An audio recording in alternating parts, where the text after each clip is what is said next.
Et comme à l'accoutumée, nous faisons un petit point sur les classements. Mais avant, on passe aux notes. Alors j'ai mis 13 sur 20 sur le Grand Prix d'Autriche. Les 20 premiers tours, rien à dire, il y avait un duel spectaculaire entre les deux premiers, c'était incroyable. Bon, après, il s'est passé ce qui s'est passé. Piastri a fait un plat, son équipe l'a pas arrêté un tour après. Je maintiens que ça a joué sur le reste de la course, même s'il est revenu à la fin. Malheureusement, vu que c'était serré entre les deux, ben, il n'a pas pu se battre à la loyale. Alors, j'ai remarqué qu'il avait eu le meilleur tour, Piastri, au passage. Donc pour moi, ça prouve encore une fois il avait un meilleur rythme. Alors pas de beaucoup, hein, mais pour moi, globalement, en course en tout cas, il avait un meilleur rythme que Norris, même si ça s'est pas vu au qualif. Mais bon, c'est comme ça, j'espère que ça se jouera pas à 4 ou 5 points à la fin, parce que là, il pourrait s'en vouloir à Piastri. Donc du coup, j'ai mis 13, vous avez mis 13 aussi, globalement, et les gens de Canal, les abonnés aussi, 13-6. Piastri donc est toujours en tête avec 15 points de marge. Verstappen est toujours troisième, et regardez qui se rapproche, c'est George Russell, il est plus qu'à 9 points de George Verstappen, de Max Verstappen du coup. Nous avons Charles Leclerc, qui est à 119 points. Bon, il est quand même à 27 points de Russell encore. Est-ce que à terme les Ferrari peuvent se rapprocher de Russell et de Verstappen? Faut voir la dynamique. C'est vrai que 3 et 4 c'est bien. Maintenant, est-ce que ça sera tous les grands prix qui viennent jusqu'à la fin? Je pense pas, honnêtement. Il y aura des courses où Ferrari sera encore largué, par rapport à Mercedes du moins. Donc, à voir. Bon, Lewis est 6ème avec 91 points. L'écart se creuse hein, avec Leclerc, 28 points d'écart. Ça commence à faire beaucoup.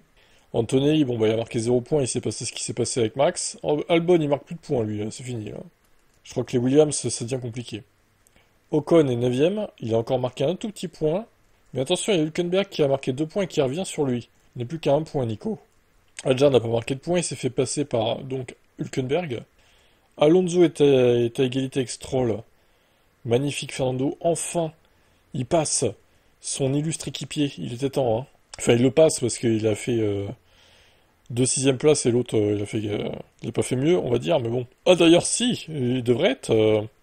c'est moi qui me suis trompé en fait, 8. Il a fait mieux Stroll en fait, donc il devrait être devant Alonso. Bon, c'est pas grave, on s'en fout. De toute façon, on va pas se mentir, Alonso finira devant lui du coup à la fin de la saison, ça change pas grand-chose.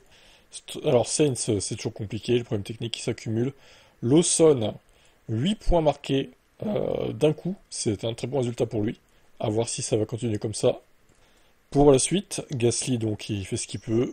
Tsunoda, bon bah no comment. Hein. Il a été en dessous de tout en Autriche. Bien bonne, Bortoletto qui ouvre son compteur de points. Douane donc, alors Douane je l'ai mis en rouge ici pour dire qu'il est bien éliminé. Hein. Il n'est plus titulaire. Alors après est-ce qu'il va revenir un jour? Peut-être. Est-ce que Colapinto du coup, c'est sa dernière course en tant que titulaire? On ne sait pas non plus. J'ai lu des rumeurs comme quoi Bottas aurait été contacté par Alpine. Oh, je sais pas si c'est vrai ou pas. Ouais. Bon, on verra bien. Tout est possible en Formule 1. Nous avons au constructeur McLaren qui a mis le maximum de points, 43 points. Incroyable. Et alors, j'ai regardé, tiens, par curiosité, 2023, ce que ça donnait. Et bien, regardez, 2023, Red Bull avait marqué 860 points. Donc, je me dis que potentiellement, McLaren pourrait battre ce qu'a fait Red Bull. Alors, c'est vrai que Perez en 2023, première moitié de saison, ça allait, à part le DNF à Monaco. Par contre, après, Singapour 4, ensuite DNF, 1.16, DNF, 18-15, 12. Je me dis que là, les pilotes McLaren, s'ils voulaient, ils pourraient enchaîner les doublés. Donc potentiellement, McLaren pourrait mettre plus de points que Red Bull au championnat constructeur. Mais pour autant, est-ce que ça voudrait vraiment dire que la McLaren est plus dominatrice que la Red Bull de 2023? Je suis pas sûr de ça. Hein. Faudra voir avec les écarts et tout. Alors c'est sûr que là, ils ont mis 20 secondes au Ferrari.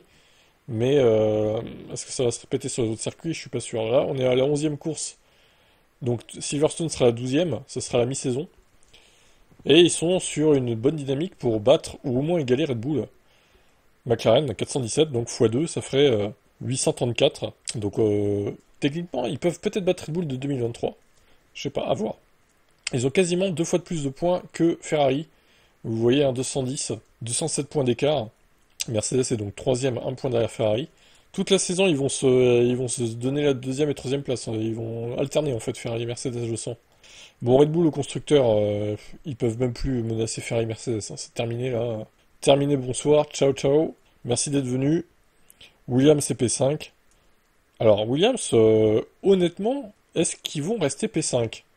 Parce que je vois quand même des Williams qui sont sur une mauvaise dynamique en ce moment. Je me demande bien s'ils vont pas se faire attraper à terme, d'ici la fin de saison, par par au moins une ou deux équipes, quoi. Même si là, bon, pour l'instant, ils ont une bonne marge. Mais on a vu hein, ce qui s'est passé avec Alpine. L'année dernière, à Interlagos, ils ont fait double podium. Moi, je me demande si ça peut pas se repasser hein, avec une autre équipe ou deux, voire. Attention, Williams, ils sont pas sereins à 100% pour la P5, je pense. Mais en tout cas, Racing Bulls, ils ont fait le trou sur As, là. Ils ont fait une belle perf grâce à Lawson. 36 points marqués. As, c'est donc 7ème avec 29 points. Et Aston se rapproche de As, attention. Plus qu'un point. Et Sauber, attention aussi. Hein. Là, il y a un beau duel pour la P7. As, Aston Martin, Sauber.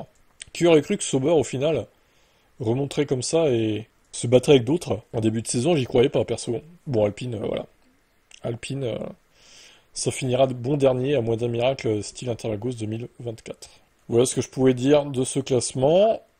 Dites-moi votre note hein, en commentaire, je pourrais l'ajouter pour la semaine prochaine, quand je ferai le classement de Silverstone au pire.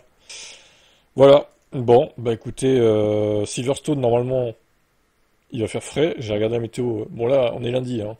J'ai regardé la météo mais ça peut encore changer, attention, c'est pas une science exacte non plus. J'ai vu 18-19 en température et peut-être de la pluie. Donc, en vrai, peut-être que Mercedes va revenir aux avant-postes. Du moins, ils seront peut-être devant Ferrari, du coup. Est-ce que Ferrari, leur nouvelle suspension, va être efficace? Le nouveau fond plat va marcher à Silverstone? À voir aussi, beaucoup d'interrogations. Allez, rendez-vous lundi prochain pour la mise à jour de ce classement. Ciao!